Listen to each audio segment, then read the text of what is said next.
Welcome to the CUPRA VIP SimRacing event. We are here at the delightfully sunny Spa for two frantic races in a brand new car.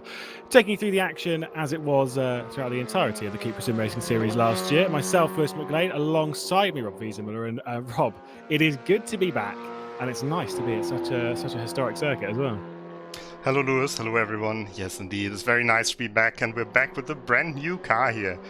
The CUPRA SimRacing Series for this very special event. Let's take a look at the car first, because this is the first time that we see it racing here today. CUPRA Leon Competición, new breed of racing cars, brand new TCR regulations, racing from Spain of course. And yeah, one of the top cars in this class for sure when we see the lap times already. Yeah, she's an absolute beauty, especially with some of the liveries we've got on it as well, does out. But the car itself, it is great to have it here in RaceRoom. It's a nice looking thing, and it's nice that we get to take it racing straight away in such a competitive environment as well. We are at the moment only in practice, but we'll move into a qualifying session. Of course, the track, Spa, absolutely legendary. 7 kilometers, one of the longest circuit on the Formula One calendar, longest circuit on a lot of calendars. We're talking 2.5 minute lap here of constant pressure. When we raced here in the CUPRA SimRacing Series last year, it was a slipstream frenzy through Rouge Rally and up the Kemmel Straight towards Les Combes. Great overtaking opportunities there. Obviously, you've got the overtaking opportunities for the bus stop chicane and through the first corner. But believe me, these boys will be throwing it wherever it lies in the central part of the circuit. So there's plenty of overtaking opportunity. That's why we love this circuit, because it's such a raceable venue. Yes, indeed, and I think we will see some great action. And it's called the CUPRA VIP SimRacing event for a reason, because we've got some very big names here, some of the fastest sim racers, but also some other people who are quite famous. For example, here the first one, that's Tom Beck. Tom Beck, maybe everyone who's from Germany will know Tom Beck, because he just won the Masked Singer on television in an Alarm for Cobra 11, I would probably say in English. So, TV personality, singer, and now a virtual race car driver as well. Yeah, Tom Beck, we had not done too much practice beforehand, but it's great to see just throwing it straight in the deep end and being like, do you know what, I'm going to take it on. Spa, probably one of the harder tracks we can go to, doing a great job. We've not seen him crash in practice very much.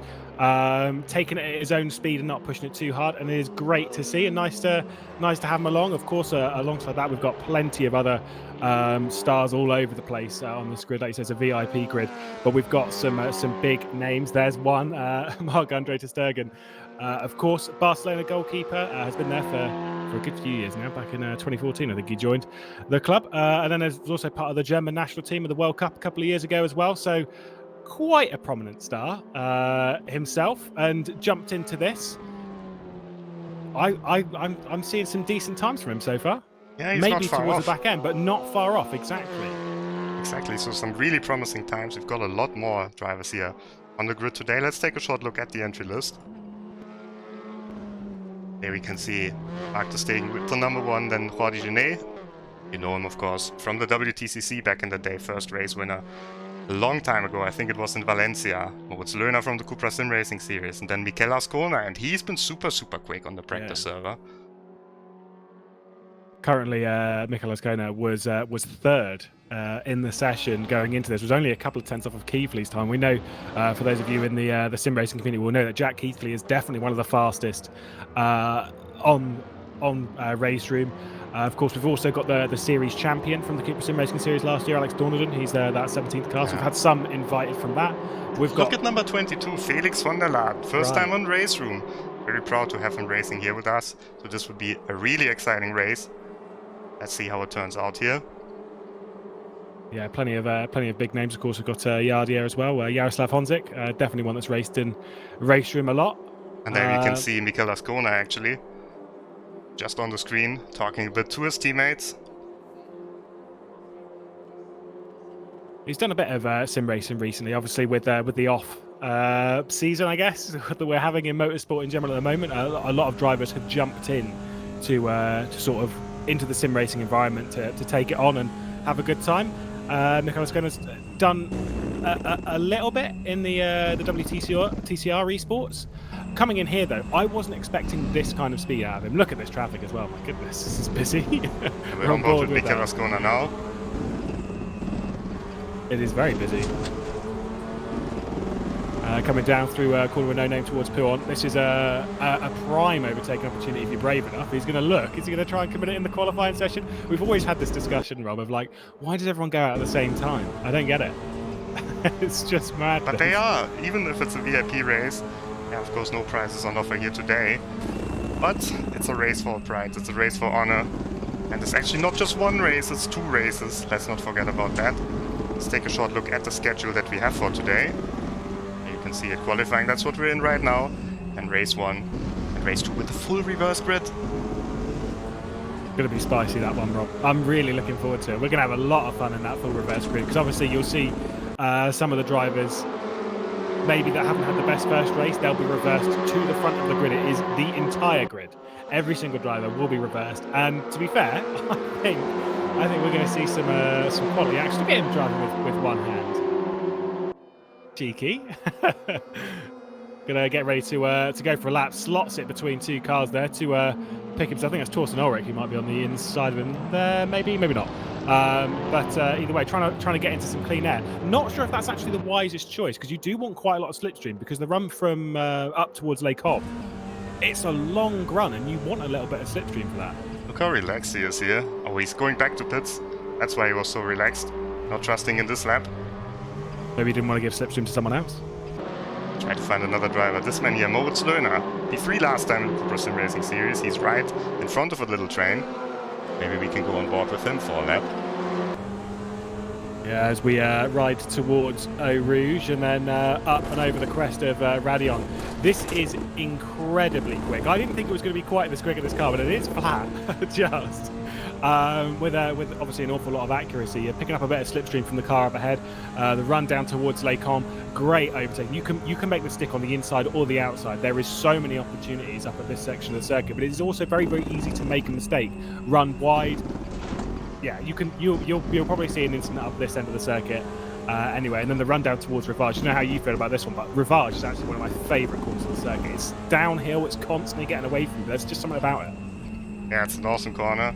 And you can angle the car a little bit. It's very difficult in a front-wheel drive car to brake when you're taking a corner. You always have to brake in a straight line. So this corner is quite an extra challenge.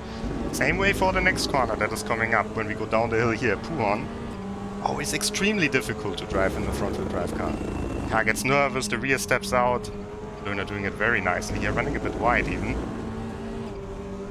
You kind of expect that from Löhner though to pick that up nicely. Look at the train that he's pulling along. And that's Bence Banke, who's sat on his rear end in one of the red cars. And why not? Bence Banke, obviously another one of SimRacing's top elite here at the event today. Then Löhner just coming through Stavelo now and up towards Curve Pool Fred. This is where the second sector split is, in between these 2 corners. We're just going to go over it in a second as they go through Curve Pool Fred. I'm a little bit after actually.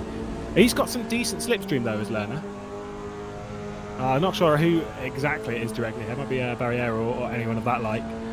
But it's been handy because it's been getting more and more. The closer he's getting to it, we don't have too much dirty air in these cars, so we don't have to worry about understeering off the corner. Yes. I think it's actually Slaven Stulic in front. Yeah, it is Stulic ahead of him, and then in front of him, the reigning champion Alex Dorneden. So let's see what the first lap says for Moritz Löhner and all the other drivers here. Dorneden's going to be the first one across the line, is he? Or maybe he's going to start. Tim Hyneman. Tim Hyneman did a 2:29.4. Then Dorneden did a 0.3. What's Haas's time's a 28.9. My goodness me. That is crazy. That is mad. That's the fastest time we've seen all day. Yeah. Faster than all of the times in practice mode. So very, very impressive. That slipstream really helped Florian Harter out there. A 28.9. That is madness. Here, Stahl, one of the half-brothers of the Schumachers, so obviously has got racing in his blood. Goes up to 9th place at the moment. And goes ahead of Jordi, so that's a very nice time. Very handy. Performance by Sebastian Stahl. Yeah, I mean, as much as it says nearly 2 seconds off a pole, that pole was done by the sim racers in a train themselves. He did that with no slipstream. That is an impressive time. Whoa! Double off in front of Tom Beck. Might be a moment there. But he's picking up a lot of speed for the next lap.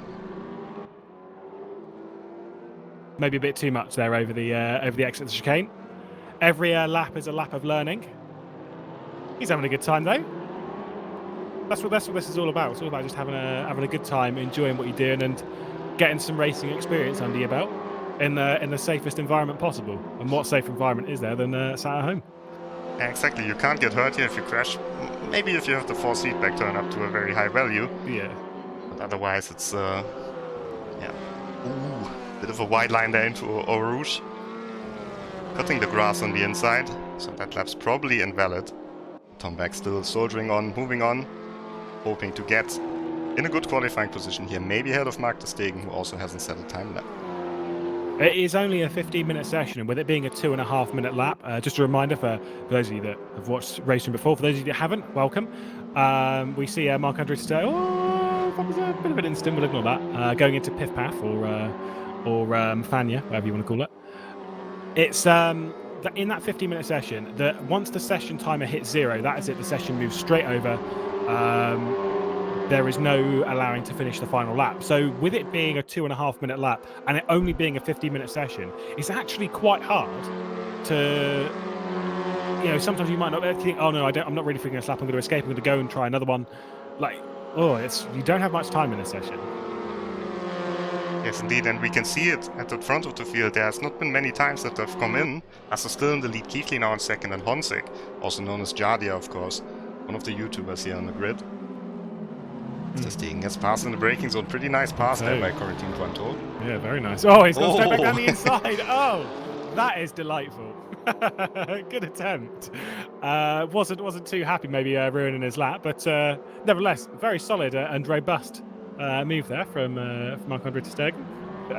A good response. I'll give it that. And it almost worked. So he's already practicing for the race. Yeah, exactly. This thing is, as much as it's a qualifying session, you might as well do a bit of practice for race. It's only for a bit of fun. Felix van der Laden, P13. That's also a pretty decent position. I've seen a lot of drivers not being able to set a timed lap at the moment. Only 14 drivers in the classification. We've got 25 cars on the surface. There's a massive traffic jam here. My goodness. I can't tell you who's involved in that, but there is a lot of people there. That's because it is going to be a valid lap time and a decent improvement as well. He's going to come into the pit lane though. Fancy. Oh no. Maybe he got. I think he was trying to go into the pit lane, but then decided with the time left, maybe no. Actually, I will stay out. Pretty close call there, but nevertheless, he's going to lead this train round. Xavier Sanchez, meanwhile, in P9. Maybe you know him better as Heike 360 ES. He did the VIP race in the Nordschleife for a little while ago as well. Took part in that. Currently in 9th position. That's a good time as well from him on the board. The thing is, all these times, as much as they might be quite distant in this qualifying session, once we get the slipstream, once we get the race going, it all kind of closes up because of how that slipstream affects. Obviously the guy at the front hasn't got the slipstream and everyone behind does.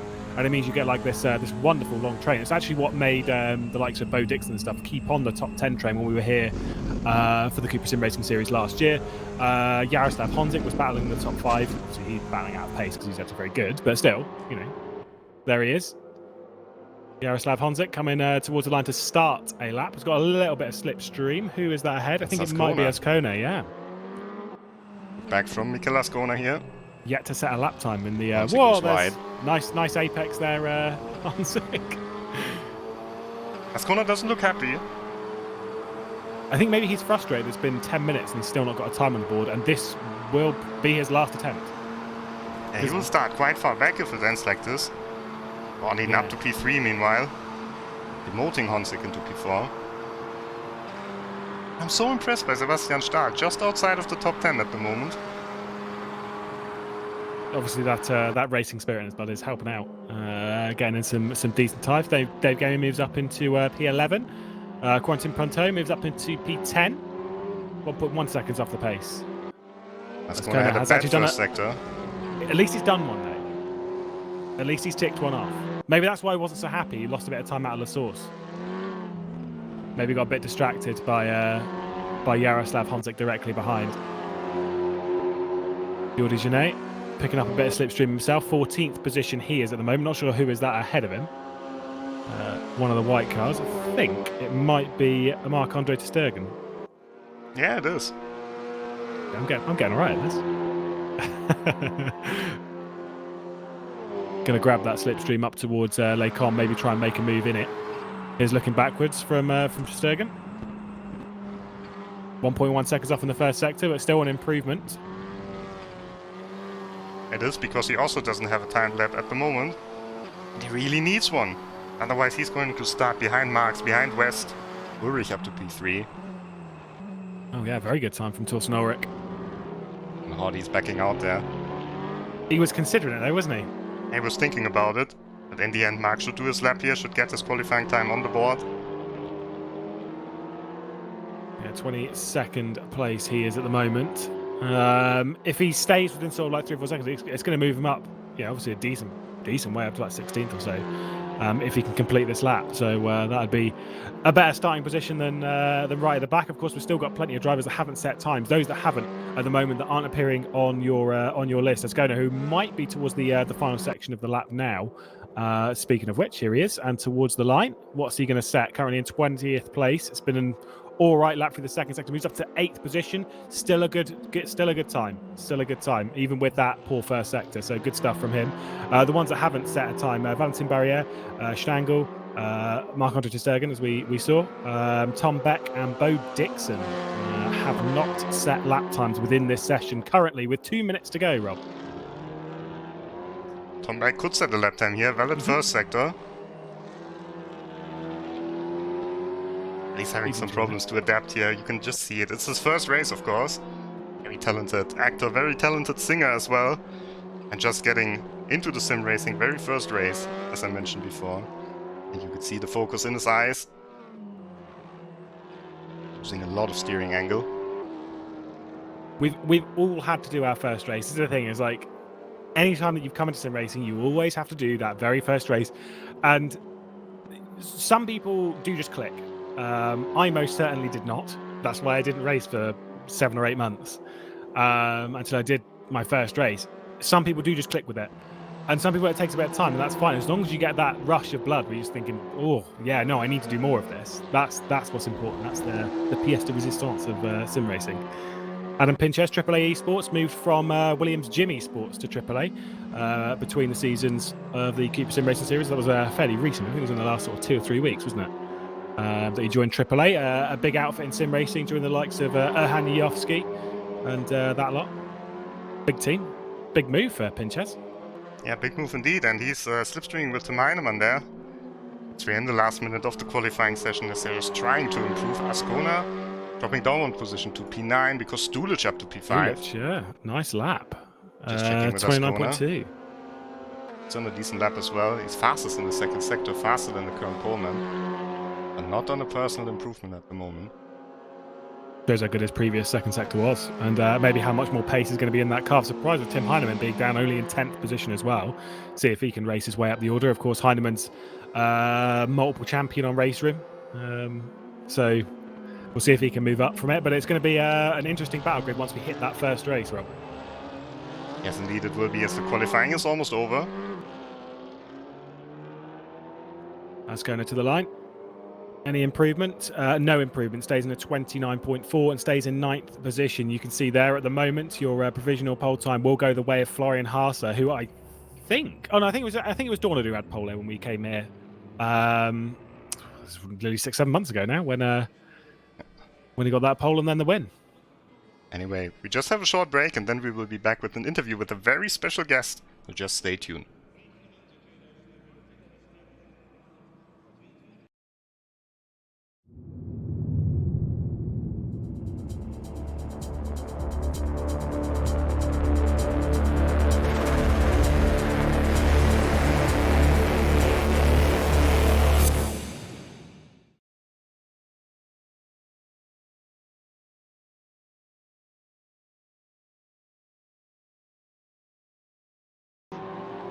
We are back, and I think we are back with Matthias Ekstrom, who's just joined us. Matthias Ekstrom, of course, double DTM champion, a legend in racing, and now the development driver for CUPRA, for the E-Racer, the new all-electric car. Let's get Matthias on the screen here. Matthias, hi, can you hear us? Yes, I can hear you. Very nice. So glad to have you on board here, even though you're just watching today and not racing. But, yeah, I'm in Sweden actually, and I don't have a sim rig here, so I was watching the qualifying now, and for sure I'm a bit tempted to join, but if you don't have a rig, it's pretty difficult. do you think you will get a rig? Because we've seen a lot of drivers who are practicing for the real racing with sim racing. Yeah, actually, I've ordered a rig, and I have one at home in Germany, but I'm in Sweden for the moment, helping my parents a bit out. So I will go back soon, and then I will have my own rig, and I will start sim racing a bit more. All right. So who's your favorite to win the race today? I saw all the sim races. They are very good on this, no doubt. But I must say, I have my hopes to Mikel Azcona that he will protect the interest of the real racers in the race, that he can make a good impression and also to do a good result for the real racers, even though I like the sim guys as well. But I think it's really difficult to beat them. All right. And then maybe some top secret information. CUPRA will also launch a sim racing series with the e-racer model that you have developed, where you developed the real car and where you will also race the real car. Do you think e-racing in general is the future of motorsports? I think in general, e-racing will be a part of the future of motorsport. If it will be the only one, I doubt, because there's a lot of heritage with combustion engines. And I also think that esports will have a bigger and bigger involvement in future motorsport as the simulators these days are getting much better. So I think you will see a combination of all three. All right. And do you think we will see you in the CUPRA e-racer competition later on? You mean in the esports? Yeah. Yeah, I will go home, practice a bit, so I feel I can get some mileage, and then I will do my very best and join you. All right. Thanks a lot, Matthias. Enjoy the race. Cheers. I will do.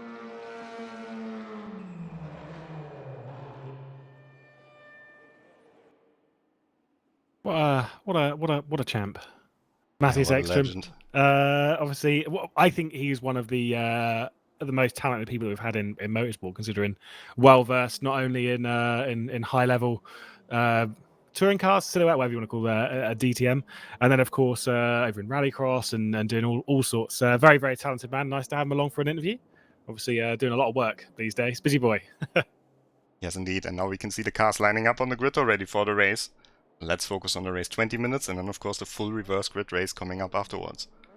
Yeah, we're going to see a couple of dives into La Source for sure, but then we're going to have a massive, massive slipstream battle up through Eau Rouge, through Radion, down the Camel straight in towards Les Cons. We're not going to be able to breathe for at least the next minute or so, where they're going to be having that tough run. Grabbing a drink of water, very important to do so prior to the start of the race, because you're not really going to get any time to drink, let alone breathe or anything of that sort. Come the next 20 minutes. We're about ready to go then. Florian Haase and Jack Keithley on the front row of the grid. And who's going to get the best launch? Away they go for the 20-minute race. It is Florian Haase with the best launch. He's going to be on the inside towards the first corner of La Source. Going to hold it round, but Jack Keithley, I think, is going to maybe stick it towards an Ulrich, who's getting involved in that in the slightly golder brown-grey car. Florian Haase is leading the way. There's a bit of an incident in the background. We've got all the sim racers and pack up ahead. What's happened here, Rob? Oh, a bit of a pile-up here. I think Tom Beck was involved in the white and black cars. They're entering into Eau Rouge now for the very first time. Haase in the lead of the race, Ulrich in second. Alex Dornaden's moved up. Oh no, it's just on my timesheet. He did move up into third position, but it's just on the timesheet. Jack Keithley is definitely in that third. Alex Dornaden directly behind. This is a bit further down the order where we've got Marc-Andre Stegen, who's 15th. Good start. Made most of that instant. He's about to get past here by Jordi Gené, going down in towards Les Cons, now picking up the inside. Gené going to move up that position, but that's a spirited effort on the start. He is not taking that one bit though. Fantastic. He's pushing hard. I think he might launch an attack here. Coming down to Rivage for the first time. He's got to look behind though. There goes the attack. So that's James West diving down the inside, going to try and go for a cutback, but he definitely saw that one coming. Left the door maybe open a little bit too much, but definitely. Oh, there's going down the inside. There's a bit of contact there. That's Sebastian Stahl. thrown it down the inside of the corner with no name, and now he's being freight trained a bit, is Marc-Andre ter Stegen, which is a bit unfair considering he's shown some decent effort over the last couple of corners. But it also shows 20th place. that even the other CUPRA brand ambassadors are not taking it easy on him, but we have to go back to the front of the field because we had to change for the lead. Torsten Ullrich now in the lead of the race. Yeah, Ullrich leading Haase, Keithley, Dorneden and Honzik, the top 5. Who's that who's moved down? Is that Slaven Stulic who was moved down to 10th place? I think he's just been shuffled down the order, now trying to get back up into 9th. Bit of a battle back here. He's with Adam Pinches as well, who's not had the greatest start. Barriers behind, Bo Dixon as well involved in this, but it's definitely this battle for 9th place between Stulic and Adam Pinches as we head towards Blanchimont. It's Pinches, who's a very aggressive driver himself, the Hungarian. I'm sure he's going to go for a dive down into the bus stop, but wasn't really close enough there through Blanchimont. Oh, we've got a battle up ahead of this as well. That's is that Jack Keithley? Oh, no, it's Florian Haase going back down the inside, or attempt of Torsten Ullrich. Jack Keithley's watching this with an eye to move up a position. Directly behind, we've got Alex Dorneden and we've got Jaroslav Honzik going side by side with the bus stop chicane. Alex Dorneden's the white car, Jaroslav Honzik in the grey car. So Dorneden on the inside, maybe going for a little dive down the inside of Keithley. That was close. That was close indeed. Very good here. Very good, very close racing. Checking with Felix van der Laan, who's just making an overtaking move here against Marc-Andre ter Stegen, who tried to go for the cutback. Takes a little bit off the wall there. Felix van der Laan up into P21.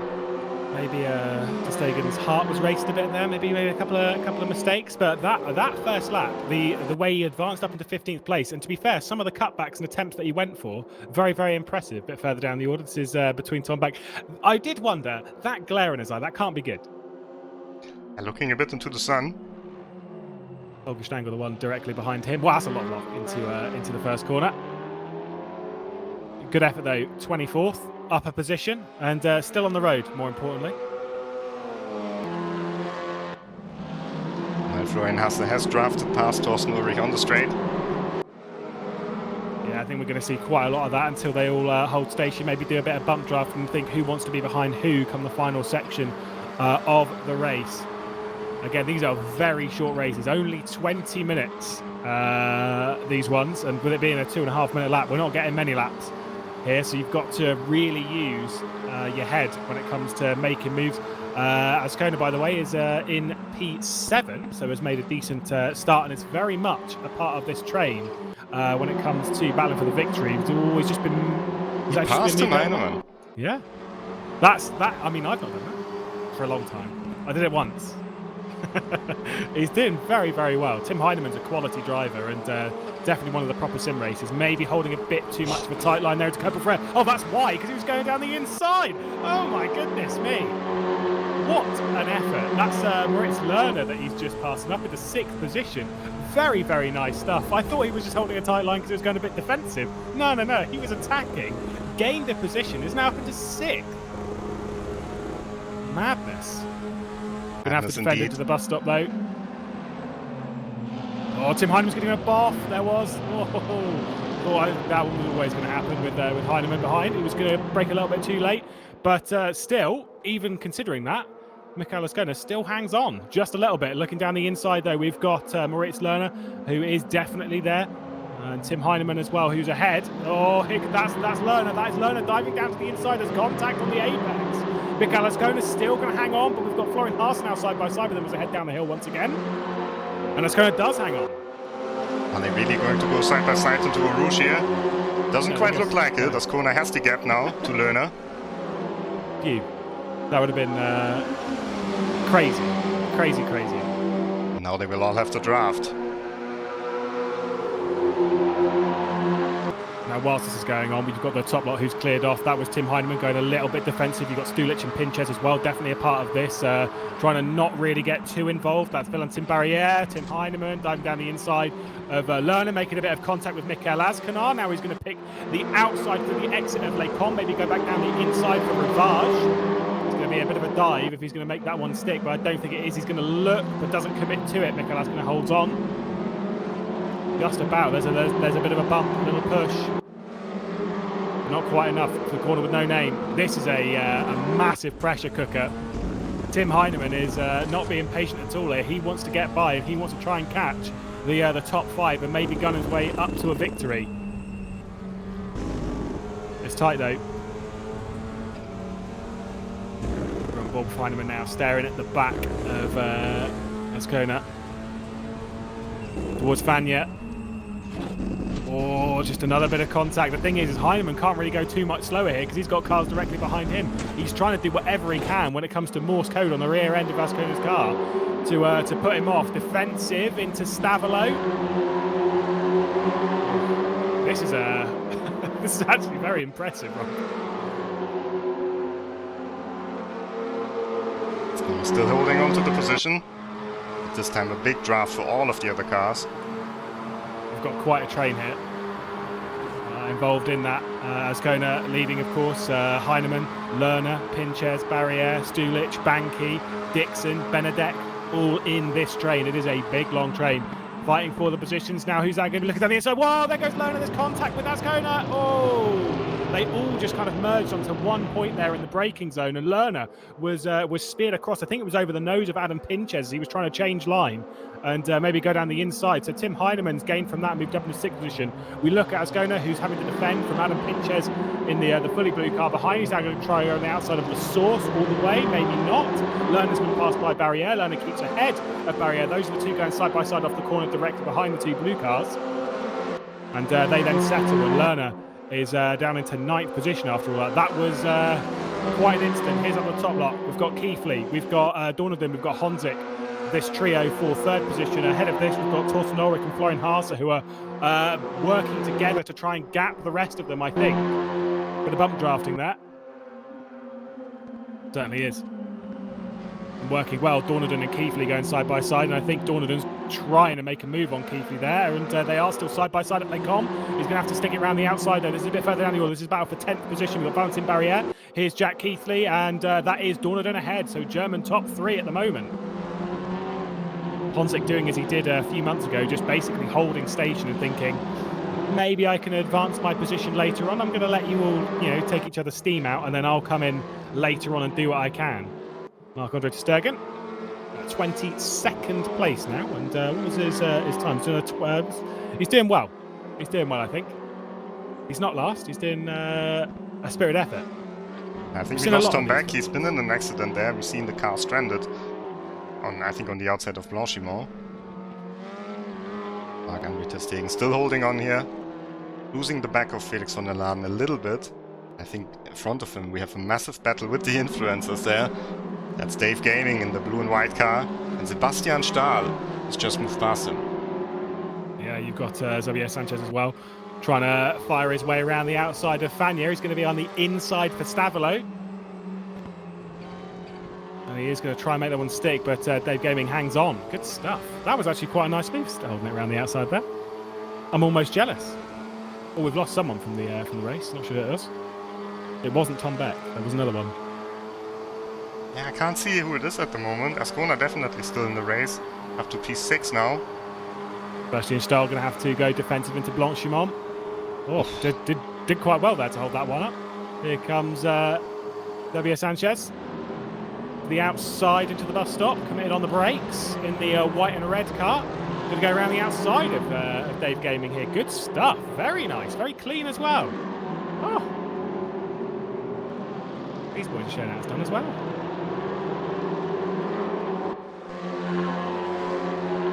Towards the front end. This is your race leader at the moment, Florian Haase, Torsten Ulrich. They're a second clear of Alex Dornadon. Oh, it's Jack Keithley. Oh yeah, we lost Jack Keithley indeed. And that's the second time that's happened. That's the second time, because we saw that happen in the British Racing Championship as well. He was going up to the lead or something like that and then disconnected from the race. So it's not the first time that I've seen that happen to Jack Keithley. So unfortunately that's Keithley out of the race. We still have, realistically, 4 for the lead though. Florian Haase, Torsten Ulrich, Alex Dornadon, and Jaroslav Honzik. I'm pretty sure it was Dornadon and Honzik that were working together at Spa last year. They weren't teams or anything. They were just like Honzik basically just latched onto the back end. Azcona they're going defensive to the inside and trying to hold off Moritz Lerner. Bit of a chop and a weave there, but Adam Pinches was also trying to get involved in that. Didn't fancy it. And Valentin Barriere in the white and gold car directly behind this, just waiting patiently with Bence Banky. trying to figure the way. Whilst this has happened, Tim Hyneman's gapped himself into 5th place comfortably. Yeah, everything calmed down. Oh, Pinches has gone right here. Down the inside. Is that Ben Spanky? Yeah, it was. Spanky makes that one stick. Up he goes. Ben's now a Red Bull racing esports driver. Of course, there's been a few team changes. I think last season, Ben Spanky didn't even have a team that he was a part of. Now joins one. And joins one of the biggest names, not only in sim racing, but in motorsport as well. Change for P3, Jaroslav Honzik up onto the podium here. Is that a mistake from Dorneden? It looked like it. He was running very, very wide there. My goodness. The lesser seen. You don't see many mistakes out of any of these top lot, let alone someone of the calibre of Alex Dorneden. But whilst this is all going on, Torsten Ulrich and Florian Haase are effectively working together just to pull clear of the rest of the field. With 7 minutes to go, I'm assuming Torsten Ulrich will go for something. Here's Moritz Lerner. This is the battle for, realistically, for 5th place. It still kind of counts Tim Hyneman as part of it. He's only 6/10 clear of Azcona. Lerner, barrier behind. Who's dropped off a little bit. Going defensive down the inside, Mikel Azcona. And Moritz Lerner going for a cutback, but that one's not really going to work. If he wants to catch Tim Hyneman, Lerner really needs to push the back of the Spaniard. And there's a very cool story. Of course, Moritz Lerner drove the CUPRA in the Esports WTCR Championship. And at the LAN final in Malaysia, he was actually teammates with Mikel Azcona. So maybe we would expect them to work a bit better together, as they are both virtual CUPRA drivers. Hyneman weaving a little bit on the straight. Lerner held very stationed, didn't he? He didn't want any part of that slipstream. He was like, no, I'm going to just sit on the left-hand side. I'm just going to follow the race in line. You do you. Hopefully look on. I love this camera angle. It's so quick. Run down towards Rivage. You really feel from here how much the track drops away on the inside. Oh, right at the back. These drivers do get very, very close. Sometimes a little bit too close through a lot of these corners. Tim Hyneman's not been able to run away. This is actually a very, very impressive drive from Azcona. He's doing very well, battling with the top sim racers as well. Like not, actually that's a bit rude to say, isn't it? Like not just anyone, but like genuinely though, it is the proper top lot. If you're battling with Tim Hyneman, you're doing pretty well. Same with Lerner, same with the likes of Ben Spanky, of course, multiple race winners in RaceRoom. 5 minutes to go, and patience is a thing because it doesn't last very long. And when the race is 20 minutes long, we've got 5 minutes to go. Patience is about to run out. I think we've got 2 laps left in this race. We've got Florian Haase still leading. Torsten Ulrich directly behind. Of course, Florian Haase, I know I've brought it up a few times before for those of you that are new to joining us, went through a long period of his career without taking his first victory. It was a very long time, fighting towards the front of championships and the front of races and stuff, but didn't take a victory until just over a year ago. And from that point, it was like the floodgates have opened. He's now taken like a good few victories, maybe not been as at the front as some would have expected. But still, he is taking victories. He knows how to win a race. Now there's Florian Haase. On the other hand, Torsten Ulrich, of course, has never taken a victory on RaceRoom. Came very close in the last season at the Nürburgring. Finished second in the end, so this could be his first victory. And it also shows how different the new CUPRA Leon Competición is. Field really in a different order than we expected. Dorneden, the king of Spa, won you 3 times, only in P4 at the moment. Yeah. Maybe Dorneden will come up through the order in the full reverse grid race that follows this. Torsten Ulrich still using this lap to hold behind, maybe not fancying it. Looks down the inside. Is he going to commit on the brakes? He's sort of looking, but wasn't really there. I don't think he wants to make a move this time. I think it's next time by. He will try something into Lake Com. In the background, I saw Honzik and Dorneden were side by side. This is that battle for Hyneman, for Azcona. Looking down the inside on the exit. He's still kind of there. There's a little bit of contact and taking advantage of all of this. Moritz Lerner is just there. I think he's going to get past all of them. There's a bit of a chop across from Tim Hyneman. And Moritz Lerner didn't like that one bit. Pushes him out wide at Rivage. Now Mikel Azcona, going to be 3 wide off of Rivage. Mikel Azcona still there. Coming down towards the corner with no name. Tim Hyneman dives back down the inside and takes him out. Oh my goodness. How are they still alive? That was pretty crazy from Tim Hyneman, who now gets boffed off himself. This is that was feisty racing. Good advantage taken from Moritz Lerner there, as they're still 3 wide here. That's Bentebanki trying to slot his way to the inside of this. Tim Hyneman's dropped back now. We've got Adam Pinches, we've got Bentebanki, we've got Mikel Azcona as well, as they head out of Fania towards Stavolo once again. Azcona's going to get rubbed a little bit there from Tim Hyneman. They're going 3 wide, going all over the place. Azcona's gone back up into 6th place. My goodness me, this is crazy. Moritz Lerner's run away from the front of this. Bentebanki, of all people, has moved up into 7th position whilst taking advantage of all this crazy action. We've got side by side between Adam Pinches, between Tim Hyneman behind, Valentin Barrières sitting at the back of this, thinking there's surely going to be a crash here in a moment as we head towards the fastest corner of the circuit, Blanchimont. Woo, that was quick. And Ulrich has finally gone for the move there. He has indeed, up into the lead of the race. Maybe that might not work out for him onto the final lap. Or Tim Hyneman bailed out of that one. He's going to get a slow down surely for that, and does have to take it straight away. Race lead, Torsten Ulrich, Florian Haase directly behind. One last time through La Source and towards Eau Rouge. We've got side by side in the background of this. Dorneden and Jaroslav Honzik going side by side. The white car of Alex Dorneden got down the inside. Just trying to hang on to that as they head towards Eau Rouge. I think he will be up into 3rd place. Top of the race though, Torsten Ulrich, 1 lap to go. One more time into Les Combes. He hasn't led yet until now. Took that lead from Florian Haase. Will Florian Haase bite back? He's going to have to go the long way round of Les Combes. We've seen that work on more than one occasion. Torsten Ulrich deads back over to the left-hand side of the road, the right-hand side of your screen, and he hangs on. Interesting. Torsten Ulrich then still continuing to lead with 1 minute and 30 seconds to go. Maybe Florian Haase didn't want to take it that early.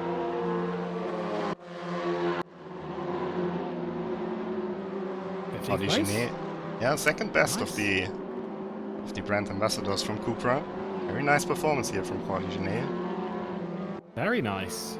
Oh, I think the influencers again side by side. I saw Dave Gaming and Xavier Sanchez switch in positions there. Here's Bo Dixon, P12 at the moment, Stulic directly ahead, and then this entire battle pack that we've been watching with a careful eye over the last few laps is still going at it. Adam Pinches at the head of this little train at the moment. I wonder if Florian Haase is going to go for a move at any point soon. We are going through Fania for the final time and towards Stavolo. It's that run down towards the bus stop chicane where there's surely going to be an attempt from Florian Haase.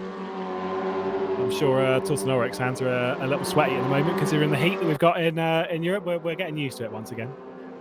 I say heat. I mean, there's obviously someone from Australia watching this thinking that's not heat, but you know, it's all the same. Torsten Ulrich staring at his mirrors most of the way around this part of the lap, thinking, "Come on, Florian, where are you going to do it?" Through Blanchimont, he'll be into the bus stop one final time. Not much time left on the clock. It should be the last lap. Oh, will it be? Torsten Ulrich, though, is going to defend down the inside, and that's Florian Haase going to try and go around the outside. Now going to pick it back up the apex again. No, is this going to be the last lap, or is it going to be one more? Is it this one? Oh, it will be the last lap. It is. And Torsten Ulrich wins the race. That was tight on time. Torsten Ulrich, your race winner, finally in RaceRoom. Florian Haase maybe didn't time that one. Maybe he was expecting another lap, and Florian Haase only 2nd place. Alex Dorneden does manage to get 3rd. Of the rest of that, Azcona got 6th place. Good stuff from him. Very solid effort, considering as well how strong the battling was there as well. Marc-Andre ter Stegen not going a lap down, and I'm not saying that in a sarcastic way. That is actually very good. Yeah, and he's still ahead of Marc and Stangl in the race, and Tom Beck, who had a couple of issues, of course. Good stuff. Oh, Rob, that was chicane. That was crazy. He is going to hang on. Comes out of the bus stop. I'd be happy with that. Obviously, considering the distance between the two of them, they've both remained fairly consistent over that run. Of course, they'll get reversed up towards the front end of the field come the next race. I think we've got only one more car on circuit to come across the line. That's Holger Stangl. Yeah, he dropped quite a far way back. By the way, nice debut here from Marc-Andre ter Stegen. And very. I would say, in general, a pretty nice performance from several of the real drivers, of the influencers, of the VIPs here. Of course, Mikel Azcona, the most impressive one, finishing in P6 in this race. happy there. Bit sweaty. You always get. This is it. It doesn't matter how many races you do. You always get a little bit hot and sweaty in the race. Yeah, it always raises your heart rate, no matter how many you've done, no matter how many championships you've done. There is still a buzz that you get from sim racing, and that's why we love it, Rob. He's just waiting for all the cars to finish the race here before we can move on into the next race, and of course a full reverse grid. Can't get more crazier than this. No, considering the start we had in the first race towards the back end of the pack, I think we might see an instant into T1. But to be fair, after that point, it was actually pretty clean. So maybe some have learnt, maybe some have got to grips with the car, maybe heart rates will normalise a little bit here. And I'm very looking forward to that final race. Here's your provisional finishing positions then. So Torsten Ulrich taking that victory. Very nice drive. Race long battle with Florian Haase, Alex Dorneden and Jaroslav Honzik and Moritz Lerner round out the top 5. Good stuff. What would have happened for Jack Keithley had he not been, I'm assuming, disconnected from the race? Well, we'll never know, Rob. We'll never know, but one thing that we will know is that we take a little break and then we will be back with our second interview.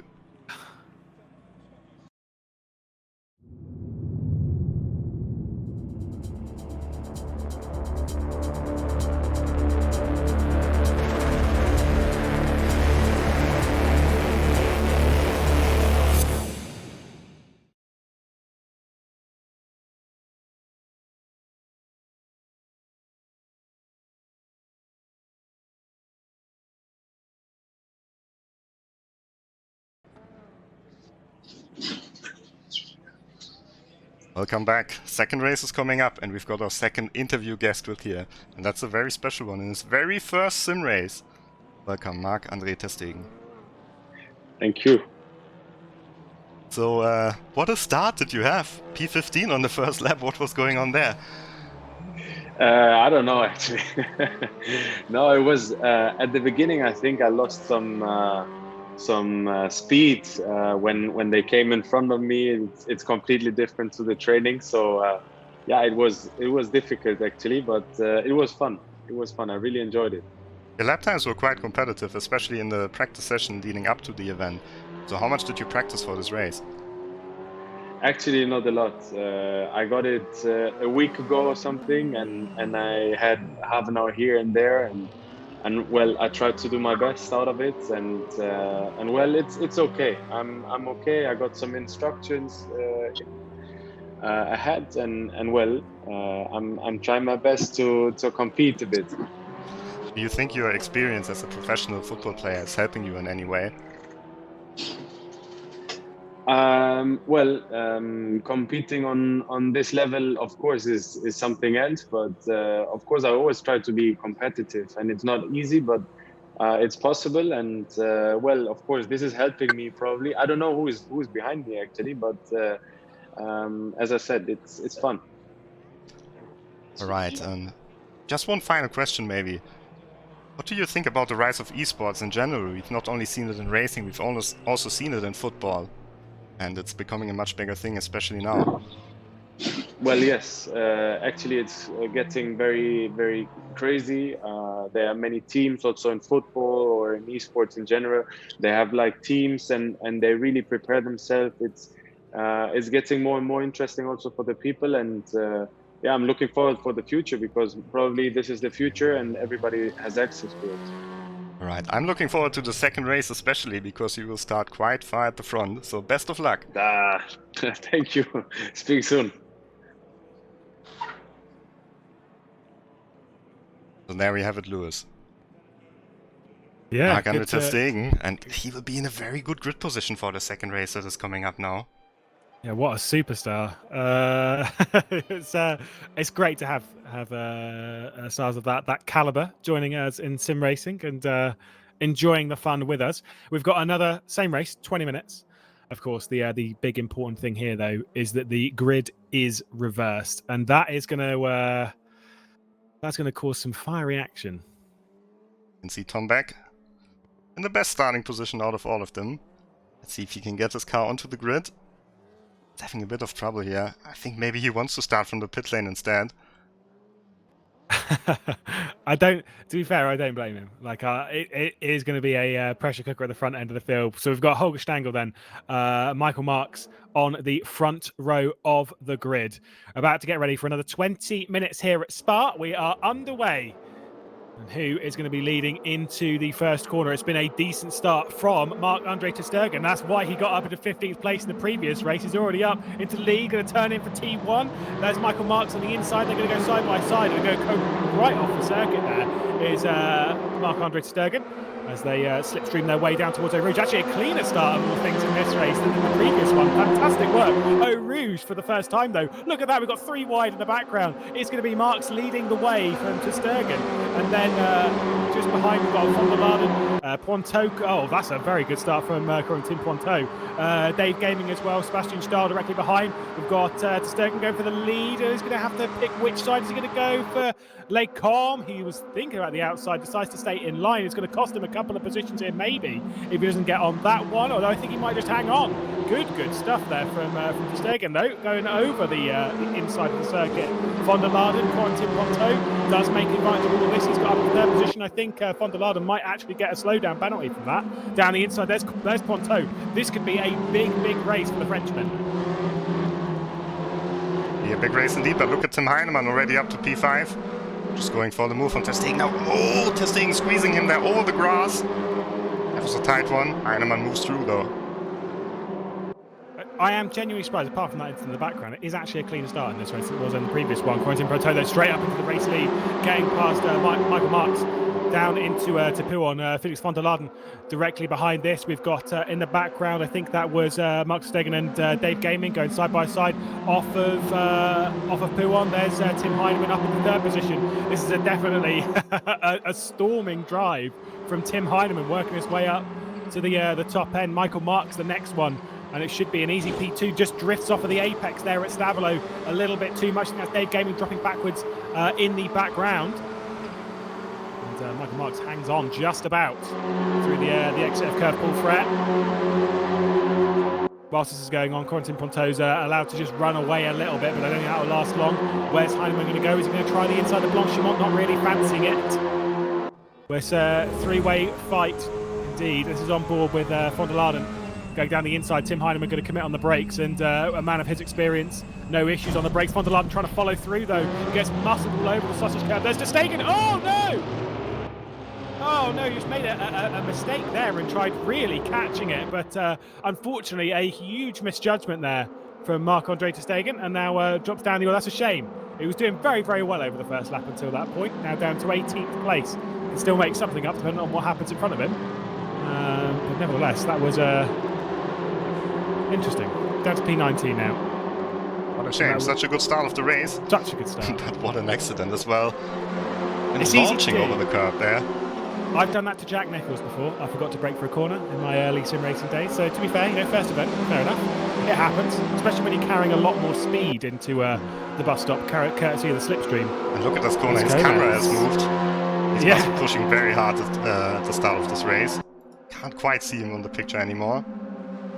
He's up to P7 though. He's done a very good job. We've got Benedek, who's just down his inside in that red and black car. Skoda's going to hang on. Moritz Lerner's directly ahead. James West, then Bent Banky ahead of that. Tim Hyneman is still in second place, but he is only... Oh, I think he might have just gone up to the lead, though. He might have just gone up to the lead. Oh, he is. He's trying to make it stick around the outside of Rivage. And Corentin Pointeau just hangs on for now into the corner with no name. But he is there, and he is knocking at the door of a race victory here. Already. Where's he going to look? If he gets this done early, he might be safe. Maybe if they battle too hard, though, he's going to drop back. Van der Laden there in the foreground of the shot, runs wide at Pouon down the inside, though. Tim Hyneman's going to pick this up at Fagnes and should be up into the race lead, but Corentin Pointeau says no to that one, and the Frenchman hangs on. Good stuff. Has Pointeau even got a podium in RaceRoom? I don't think he has. We can see two debuts here. Felix van der Laden is still sitting in a very nice third position. That's really impressive, but you've got Bent Banky behind him, former world champion. I think Banky's helping him a little bit. Obviously, Banky as well was part of the drivers that were contending for the championship in the CUPRA SimRacing Series a few months ago. Was definitely towards the forefront of that campaign, taking I think it was 2 race wins over his run. Might have only been 1, but it might have been 2 as well. Down the inside, so still defending is Quentin Ponto. And Tim Hyneman not able to do anything about it at the moment. 5 minutes down, 15 to go, skipping the chicane. That was, who was that? It's Moritz Lerner who skipped the chicane that time. So there you go, even the best of us do it. Look at that battle pack behind there. We've got James West leading Azcona, Pinches. That's going to go down the inside of James West in the foreground of this and up into 6th place. We're looking at Benedek in the middle of this battle pack in 10th place, but there is everyone around it. Azcona, West, Pinches. We've got Torsten Ulrich, Benedek, Jaroslav Honzik, Florian Haase, Bo Dixon, Stahl, Dave Gaming, Alex Dornaden. It's basically just everyone. It's the entire grid. It's just in this battle pack. On board with Sebastian Stahl. Staring at what's happening up ahead. I'm thinking I can slip through my way by some of this, but everyone being in the train, they're all bump drafting a little bit. They're all bumping, bashing, and moving their way forward. Tim Hyneman down the inside at Lecom and up into the race lead. Can Ponto react at any point, or is this it for Hyneman? Has he got his ticket? Is he about to check out and catch the flight? I think he is. I think he's going to go. This is going to be a hard one for Ponto to get on top of. He's done a spirited effort to hold on for even this long, though. Very, very good shout. And still in contention, very much so, for a podium. 3 seconds behind is Bence Banky, a further 1.5 seconds behind is Felix van der Laden. And then that is where the battle pack is now. That involves Moritz Lerner, Azcona, and then Pinches and that lot. That was absolutely crazy. I've never seen this line from van der Laden. You maybe might not have spotted it, but he was staying all the way on the right side using the AstroTurf. Just showing this little bit of experience that he has. He is, of course, a real racing driver as well. In the GT4 Germany, the same championship that Tim Hyneman also drives. And I've actually never seen that. That's actually a quicker line than the sim racers take there. Yeah, maybe some of the sim racers can learn. Oh, down the inside there, that was a swap from Moritz Lerner, looking down the inside, trying to pick it up, trying to gain that position. Oh, getting a little bit of a bump draft as well from Azcona directly behind, who's going to push him all the way through. And Felix van der Laden's probably going to get freight trained here a little bit. Drops 2 positions. Here comes Adam Pinches, Torsten Ulrich, the goalkeeper directly behind. I think, unfortunately, he might lose all 4 positions here as they're all effectively working together to get by. Moritz Lerner then up into 4th place. Directly behind Azcona, Pinches, and now I think, is it Torsten Ulrich still behind? He is indeed. He is still behind van der Laden, but that might change into the bus stop. Going around the outside, Adam Pinches in the fully blue car. Oh, Azcona says no to that. Going to go around the outside, the long way. I think Pinches might have just gained that position. He's getting the slipstream as well from Moritz Lerner, so he's getting dropped. Is Azcona. Now going to go down the inside. Is Adam Pinches? No, it's just to cover off. Oh, tight stuff. And stuff indeed, and Torsten Ulrich already up a few positions. In P7, he started dead last in this race. Let's check a little bit further back. It was Jordi Gené. He's now in a battle with Marc and Stegen. Yeah, he's done a good job of Stegen to actually just get back on top of things and think, it's fine, incidents happen, let me just get on with it, because you can still see the train up ahead. He's not dropped that far off considering how large the incident was, and now he gets to have a little race-long battle with Gené.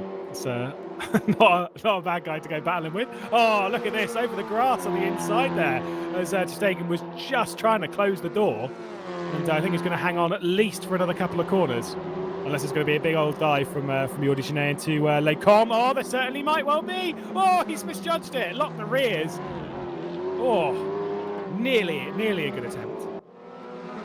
I'll give that one. I'll give that one a 6. Yeah, good car control in the end that he didn't spin. He didn't spin. Yeah, very good. Of course, the front-wheel drive cars, you can put the throttle on when you're losing control, when you're going to spin, and that will actually save you. Quite different to drive if you're not used to it, but Jordi is definitely used to it. And somehow Felix van der Laden briefly passed Mikel Azcona. Now back into 8th position, but they just traded places on this lap.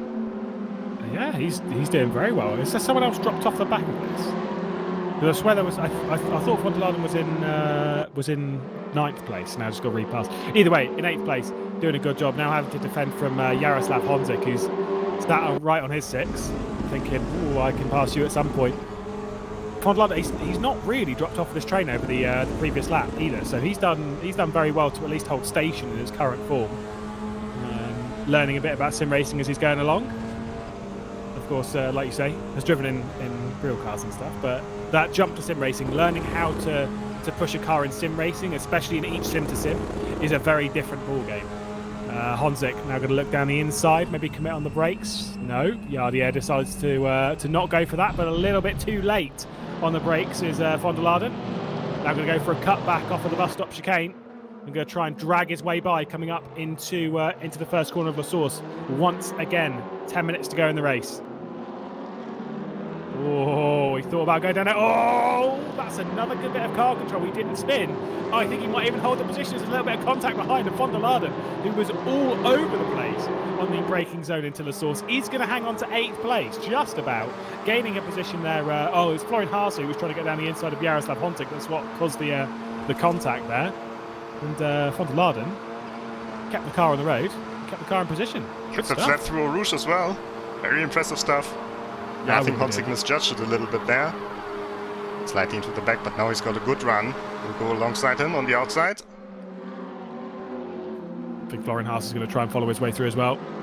Second place in race 1, Florian Haase. Going to try and go around the outside of Les Combes, but he's not been able to do it. Nice stuff there from Von der Laden, who's trying to get back by Jaroslav Honzik almost immediately. Try going around the outside of Les Combes. Maybe going to try for a look down into Ravage indeed. No, he is not, but around the outside goes Florian Haase. Not going to be able to make that one stick. A little bit of contact between the two. It's going to lead in the inside into the corner with no name. Florian Haase doesn't fancy it. And Von der Laden hangs on to 9th, but just about, not too far behind. There's Valentin Barriere and Bo Dixon as well. So other people getting involved in this. Look at him going all the way over, like you said, that line, trying to go. Oh no, there's a bit of contact there between the two. And Florian Haase then does get the position of Poo on. Oh, he was trying to widen that corner, widen the berth into the corner was Von der Laden as best he could to go on, but it wasn't quite enough. And now he's got Vincent Barriere and Bo Dixon directly behind. Bo Dixon's not been as quick recently as we would have expected. Of course, one of the drivers who took part in the CUPRA SimRacing Series last year and actually did quite well in it. Unfortunately, form as of recent has not been quite as good. Top 10 here would do good things for his confidence. Look at this battle pack. Alex Dornan not made very much progress here. Sound back of James West. Dave Gaming behind Benedek. He's the one who dropped off. Was Benedek was the one who dropped off. I think we just lost to Stegen there, because he's not showing up on the timing anymore. I'm not sure what happened there. I think we've lost 2 from this race, haven't we? Is Dornan going to try and go around the outside of James West? Committed on the brakes. I think James West might have the preferred line, but it's going to leave him on the inside as Alex Dornan, and he does keep his nose in there and gains that position up into 13th place. So it's now Dornan ahead of James West, Slaven Stulic directly behind the black and white car, and Dave Gaming, who's very much a part of this battle as well. Good stuff from him. Going to go diving down the inside is James West. Oh, he is. There's a bit of contact on the apex of the corner. It's going to push Alex Dornan out wide, and James West is going to retake that position maybe on the run down towards Eau Rouge. They're still side by side. Dornan somehow kept his foot in and made it stick around the outside there. That is a long way round. Little contact there. Oh, maybe taking a bit too much to the curb on the right-hand side there with James West, but still, very much in the slipstream and carrying speed nicely. Here comes Slaven Stilic. Have to go around the outside of Les Combes maybe. I don't think he's actually really alongside at all anymore, and they all go back single file. There's Benedek pulling out. This is a bit further up. This is Von der Laden, who's now going to get past, maybe he's been passed by Barriere, but we've got Bo Dixon directly behind him. Going to try and go down the inside of Ravage just after this. The white and red car of Bo Dixon. Nah, surely he's not there. He is not. Good stuff from Von der Laden, at least. Some decent defence that he's putting up with his lack of experience. Doing very nice.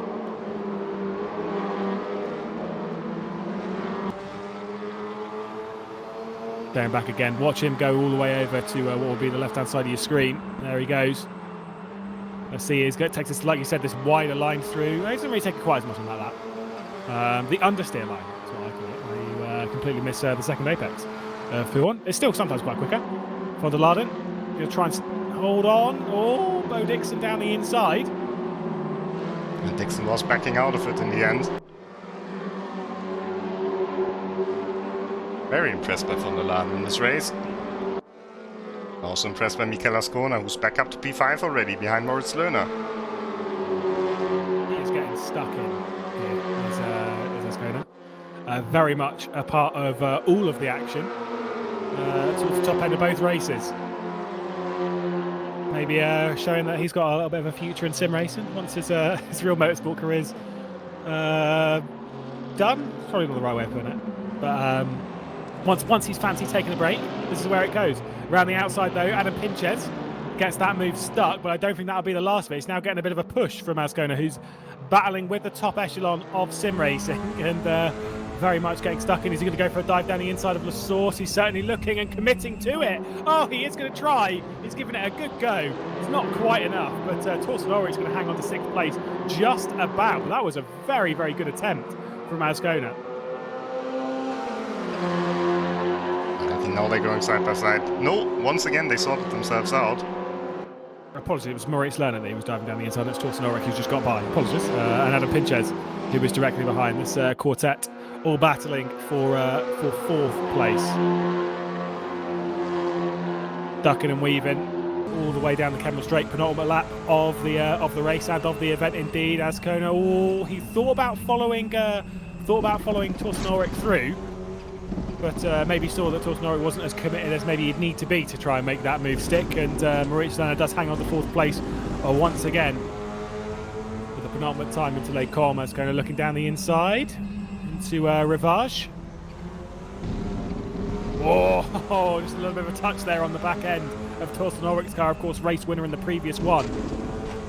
Just an FYI, by the way, not that we need to focus on at the moment. There is only a second between Ponto and Hyneman, so it's not actually gapped. Oh, we'll go to it anyway, it's fine.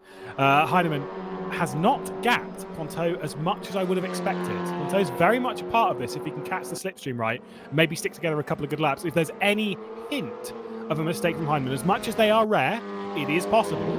And if there is that hint of a mistake, Ponto is definitely up for victory this evening.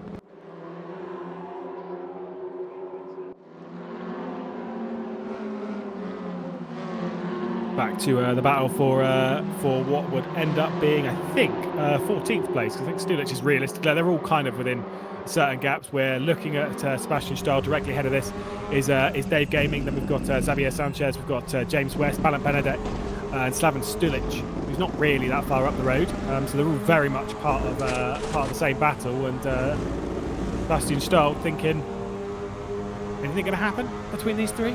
Is there anything I can gain from this lot? Certainly close enough if anything does. Oh, Dave Gaming go down the inside into Blanchimont. He thought about it, didn't he? Definitely did so, but not quite possible yet.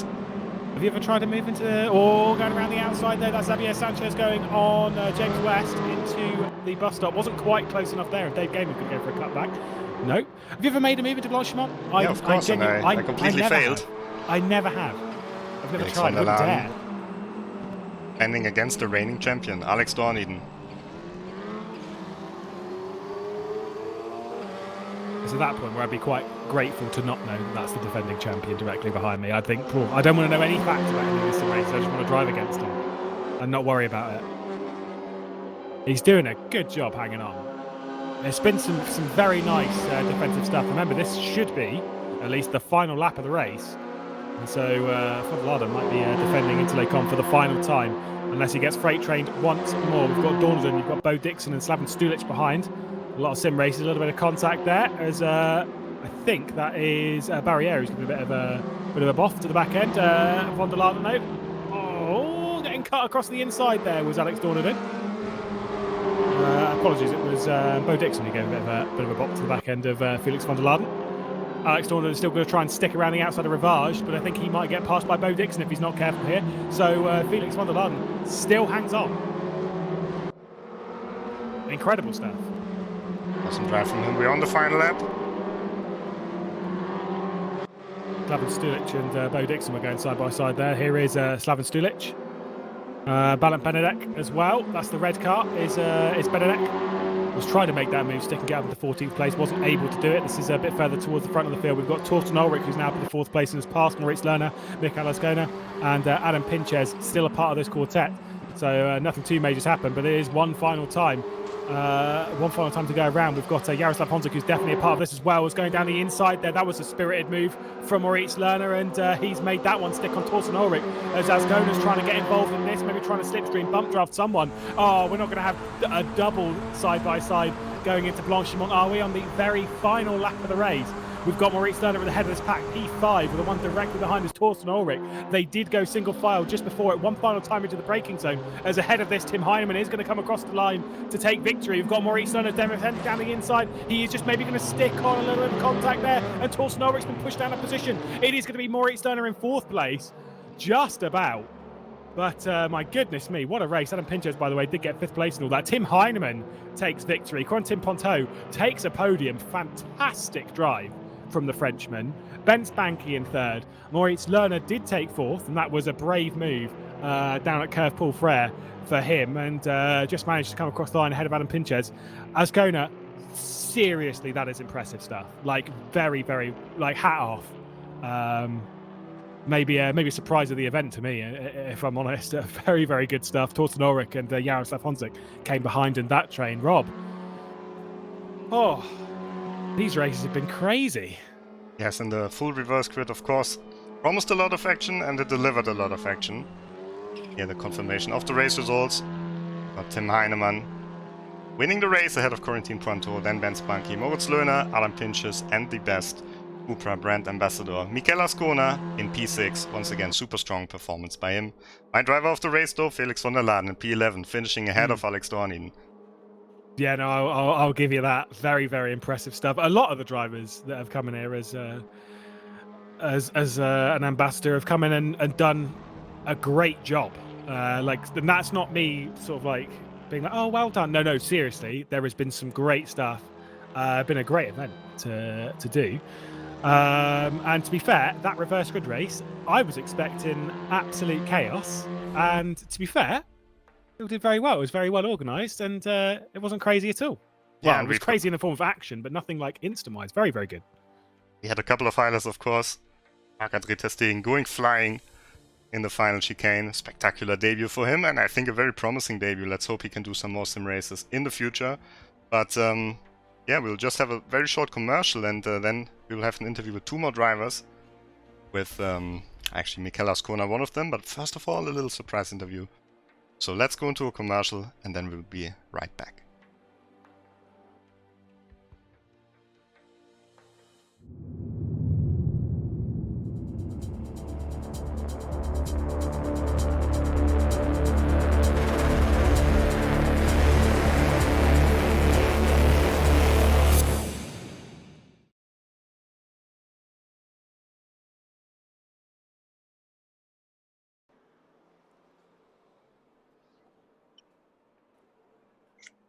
We're back, and we're being joined here by Sebastian Stahl. Sebastian, hi. What a nice sim racing debut for you. Yeah, it was the first time sim race, and yeah, it's a new experience for me. I tested only some days, and but now I know that sim racing is very, very hard, especially the second race. There were 2 times somebody kicked me from behind, and I was out of the race, and the guys in front, they are all so fast, and if you go back, you have no chance to get them to go to them too. So, but it was a nice experience, and I try to learn. I think you found a very nice group to battle with there, with Xavier Sanchez and Dave Gaming, and also Jordi in the races. Yeah, for sure. It was especially at the end of the second race, it was a nice group. And especially with Dave Gaming, I had a battle last week too, and it was nice to have this battle. All right. But next time I hope to be a little bit more in front, because yeah, that's racing. So the CUPRA SimRacing Series, of course, has started as well. Do you think we will see you once again in some of these races? I hope so. But like I told you, I have to learn every day to go faster and faster, and yeah, I hope to join the CUPRA Championship. All right, thanks a lot, Sebastian. It was great to see you racing out here today. Thank you. So yeah, Lewis, what a debut from Sebastian Stahl in sim racing. Great performance, but I think we will be joined by another driver in the interview, and that's the provisional winner of the VIP challenge here, the best VIP in both of the races, and I think he was definitely matching it with the real drivers. So let's go to Mikel Azcona. Good afternoon, everybody. Nice to see you here, Mikel, and what a race it was. That was spectacular.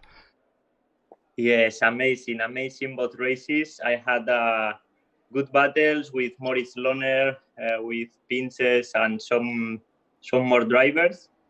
I'm still sweating, so hard races for me because in each laps I had to overtake some cars.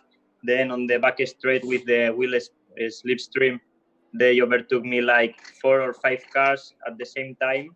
So yes, I'm happy for this result. And yes, the level of this race was so high. So I'm happy for that. Also, we see that the CUPRA is fast car, so I'm happy. Of course, you will be going back to the real racetracks pretty soon, and pretty sure you will drive this car in the real version as well. So how do you think has your preparation been for the real races with the sim racing? Yes, I hope so, no? To continue driving on the real life, I hope so. But to be honest, this at the moment, these days on the quarantine, for me was good in one part because I was training a lot on the simulator, so I was improving myself on the driving skills. So I think when everything starts again, I have the good feeling with the car, good feeling with by myself, and I think I'm strong, no, to continue on the high level. And to be honest, I really want to drive the real car and to compete. All right. Until then, you're doing a very good job in sim racing, indeed. Thanks a lot, Yeah, Mikel, thank you very much. once Thank again, you. congratulations for this great result. Thank you very much.